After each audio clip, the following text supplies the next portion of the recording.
Flex feed YouTube channel ప్రేక్షకులకి నమస్కారం. ఇక విషయంలోకి వస్తే ఈ సమాజంలో రెండు దోపిడీ, ఒకటి శ్రమ దోపిడీ, రెండు లైంగిక దోపిడీ. పురుషులైతే శ్రమ దోపిడీ, స్త్రీలైతే లైంగిక దోపిడీ. ఈ రెండు దోపిడీలు ప్రస్తుత సమాజంలో ఒక సమస్యలా కాక ఒక సంప్రదాయంలా మారిపోయింది. ఎందుకంటే నిత్యం ఇలాంటి సంఘటనలు మనం వార్తల్లో చూస్తూనే ఉన్నాం. ఇప్పుడు ఈ ప్రస్తావన ఎందుకు వచ్చిందంటే మీ అందరికీ తెలిసిందే, పాన్ ఇండియా కొరియోగ్రాఫర్గా ఎదుగుతున్న జానీ మాస్టర్ మీద ఒక లేడీ కొరియోగ్రాఫర్ లైంగిక దాడి ఆరోపణలు చేస్తూ హైదరాబాద్లోని రాయదుర్గం పోలీస్ స్టేషన్లో కంప్లైంట్ ఇచ్చారు ఆవిడ. సో ఇలాంటివి చాలా వస్తూనే ఉన్నాయి ఇండస్ట్రీలో, దర్శకుల మీద కానీ ప్రొడ్యూసర్ల మీద కానీ అందరి మీద వస్తున్నాయి. ఇప్పుడు కొత్తగా కొరియోగ్రాఫర్ల మీద కూడా స్టార్ట్ అయ్యింది. సో అన్ని చోట్ల ఈ దోపిడీ అనేది ఉంది. నేను చెప్పిన శ్రమ దోపిడీ, లైంగిక దోపిడీ ప్రపంచంలోనే అన్ని ఇండస్ట్రీస్లోనూ అన్ని వర్గాల్లోనూ అన్ని చోట్ల ఉంది. కాకపోతే ఈ కళారంగం, రాజకీయ రంగం అనేది ప్రజలకి చాలా దగ్గరగా ఉండే రంగాలు కాబట్టి, సో ఈ రంగాల్లో ఏదైనా జరిగితే ప్రజల అట్రాక్షన్ని త్వరగా గ్రాప్ చేస్తాయి. గత కొంతకాలంగా జానీ మాస్టర్ ఈ లేడీ కొరియోగ్రాఫర్ మీద లైంగిక దాడి చేస్తూ చిత్రహింసలకు గురి చేస్తున్నట్లుగా ఆవిడ పోలీసులకు ఇచ్చిన కంప్లైంట్లో పేర్కొన్నారు. ఎఫ్ఐఆర్లో చాలా విషయాలు ఇతని జానీ మాస్టర్ మీద చాలా ఆరోపణలు చేశారు. ఆ ఆరోపణలన్నిటికీ ఆమె ప్రత్యక్ష సాక్షిని, ఆరోపణలన్నిటికీ కూడా ఆమె వద్ద తగిన ఆధారాలు ఉన్నాయని చాలా ధైర్యంగా చెప్తున్నారు. అయితే ఇక్కడ ఏంటంటే ఒక టాపిక్ రాగానే సమాజంలో ఏంటంటే ఇప్పుడు రెండు వర్గాలు ఉంటాయి.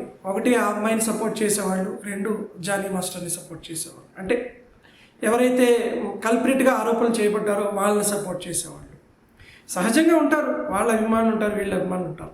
అభిమానులే కాకుండా సాధారణ ప్రజలు కూడా అటువైపు ఇటువైపు రెండు వైపులా సమర్థిస్తూ చర్చలు ఉంటాయి. ఇవన్నీ జరుగుతున్నాయి. కానీ ఇక్కడ ఏంటంటే ఎవరిది తప్పు ఎవరిది ఒప్పు అనేది చట్ట ప్రకారంగా ఆ కోర్టులో తేలాల్సిన విషయం తప్ప మీడియాలోనో లేకపోతే పోలీస్ స్టేషన్లోనో తేల్చేసే అంశం కాదు ఇది. సో ఇక్కడ చెప్పుకోదగ్గ విషయం ఏంటి అంటే అసలు ఇలాంటి ఆరోపణలు ఎందుకు వస్తున్నాయి? నిజంగా ఆ అమ్మాయి చెప్పినవి నిజమా, లేదా ఒకవేళ జానీ మాస్టర్ ఇంకా ఇంతవరకు ఈ విషయం మీద ప్రస్తుతానికి ఇంకా ఏమీ స్పందించలేదు. ఒకవేళ ఆయన స్పందిస్తే ఖచ్చితంగా ఆయన మరి ఖండిస్తారో ఒప్పుకుంటారో తెలియదు. ఒకవేళ ఖండిస్తే కనుక ఎందుకు వస్తున్నాయి ఇలాంటి ఆరోపణలు ఎందుకు వస్తున్నాయి అనే దాని మీద దృష్టి పెట్టాల్సిన అవసరం చాలా ఉంది. ఎందుకంటే ఏదో ఇలాంటివి ఆరోపణలు వచ్చినప్పుడు ఈ మహిళా సంఘాలేమో అమ్మాయి వైపు మాట్లాడటం, ఇటువైపు కల్ప్రిట్గా ఆరోపణలు చేయబడ్డ వైపు వ్యక్తులేమో ఆయన వైపు సమర్థించడం, ఇలా కొంతకాలం చర్చ జరగడం, రచ్చ జరగడం, ఇది మరుగున పడిపోవడం, మళ్ళీ ఇంకో కొత్త విషయం రావడం, మళ్ళీ ఇలాగే డిస్కషన్ జరగడం. సో దీనివల్ల ఏంటంటే ప్రేక్షకులకి ఏదో ఒక అంశాన్ని ఇస్తున్నట్లుగా కాకుండా అసలు ఎందుకు ఇలాంటివి జరుగుతున్నాయి, ఇందులో నిజం శాతం ఎంత, ఒకవేళ అబద్ధం చెప్తే అబద్ధం చెప్పిన వాళ్ళు ఎందుకు అలాంటి అబద్ధాలు చెప్పారు, వాళ్ళు ఏ ఉద్దేశంతో ఇలాంటివి క్రియేట్ చేశారు అనేది ఈ నిజ నిర్ధారణ అనేది ప్రజలకు తెలియాల్సిన అవసరం చాలా ఉంది. ఇప్పుడు ఈ కేసు విషయానికి వస్తే ఇక్కడ లేడీ కొరియోగ్రాఫర్ ఎవరైతే ఉన్నారో కంప్లైంట్ ఇచ్చినా కూడా చాలా తీవ్రమైన ఆరోపణలు చేశారు జానీ మాస్టర్ మీద. అంటే ఈవెన్ షూటింగ్లో కూడా క్యారవాన్లో వచ్చి తన కోరికలు తీర్చమని చాలా హింసించేవారిని, చాలా వల్గర్గా బిహేవ్ చేసేవారిని, చాలా వికృతంగా తన పట్ల ప్రవర్తించేవారిని, తను చెప్పిన దానికి ఒప్పుకోకపోతే తన కెరీర్ని నాశనం చేయడానికి కూడా ఆయన బెదిరింపులు చేశారని చెప్పి చాలా తీవ్రమైన ఆరోపణలు చేశారు. మరి దీనికి జానీ మాస్టర్ గారు ఇలాంటి ఆరోపణలకు ఎలాంటి సమాధానం చెప్తారు, చట్టపరంగా ఎలా ఎదుర్కొంటారు అనేది చూడాలి మనం. ఇది పక్కన పెడితే ఇప్పుడు చాలామంది ఏంటంటే జానీ మాస్టర్ ఒక పార్టీకి అనుకూలంగా ఉన్నారని మొన్న 2024 మేలో జరిగిన సార్వత్రిక ఎన్నికలకు ముందు తెలుగు రాష్ట్రంలో ఆంధ్రప్రదేశ్లో ఒక పార్టీకి ఆయన సమర్థిస్తూ ఆ పార్టీలో కార్యకర్తగా కూడా జాయిన్ అయ్యారు, జనసేన పార్టీకి. సో దానికి అనుకూలంగా ఉన్నారని ఎవరైనా ఇలాంటి తప్పుడు ఆరోపణలు చేస్తూ కేసు పెట్టించారా అని రకరకాలుగా సృష్టిస్తున్నారు. ఏమో అది కూడా అన్నీ కూడా పోలీసు వారి ఇన్వెస్టిగేషన్లో బయటపడాలి, మనం దేన్ని సమర్థించలేము. అయితే ఇక్కడ ఏంటంటే జానీ మాస్టర్ మీద ఇలాంటి ఆరోపణలు రావడం ఇది ఫస్ట్ టైం కాదు. ఇదివరకు రీసెంట్గా మొన్న సతీష్ అని ఒక కొరియోగ్రాఫర్ కూడా జానీ మాస్టర్ మీద చాలా ఆరోపణలు చేశారు. అంతకుముందు 2019లో ఒక కేసులో కూడా ఇలాంటి లైంగిక ఆరోపణలే జానీ మాస్టర్ మీద వచ్చాయి. సో ఇవి ఇలాగా జానీ మాస్టర్ మీద ఇలాంటి ఆరోపణలు అయితే ఫస్ట్ టైం కాదు. అలానే ఈ కేసులో జానీ మాస్టరే కల్ప్రిట్ అని మనం ఇప్పటికిప్పుడు నిర్ధారించే హక్కు మనకి లేదు. సో కానీ చూడాలి ఏం జరుగుతుందనేది.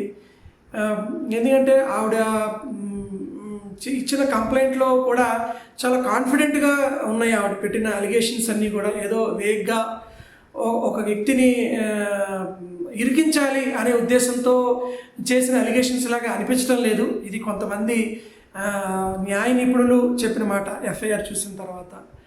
సో కాబట్టి నిజంగా చర్చల్లో వెల్లడిస్తున్నట్లుగా జానీ మాస్టర్ని ఇరికించడం కోసం పెట్టిన కేసా ఇది, లేకపోతే నిజంగా ఆమె ఎలిగేషన్స్ నిజమా అనేది ఖచ్చితంగా త్వరలో పోలీసులు కానీ చట్టం కానీ ఇన్వెస్టిగేషన్లో బయటపెడుతుందని మనం ఆశిద్దాము.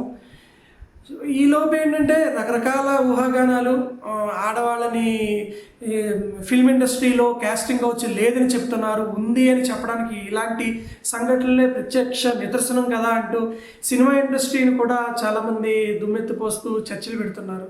సో ఏది కంక్లూజన్ రావడం అనేది కరెక్ట్ కాదు. సో మీరందరూ కూడా చేతనైతే ఈ ఇష్యూ మరుగున పడిపోకుండా నిజంగా ఇందులో తప్పు ఎవరిది, ఆమె తప్పుడు అలిగేషన్స్ పెట్టిందా లేకపోతే ఈయన నిజంగా కల్ప్రిట్టా అనేది నిజంగా తేలేదాకా పోరాడి అప్పుడు మీరు ఒకవేళ ఆమె తప్పైతే అప్పుడు ఆమెని మనం విమర్శించవచ్చు. లేదా నిజంగా జానీ మాస్టర్ గారు తప్పు అని తేలితే చట్టపరంగా అప్పుడు మనము ఎవరినైనా విమర్శించవచ్చు.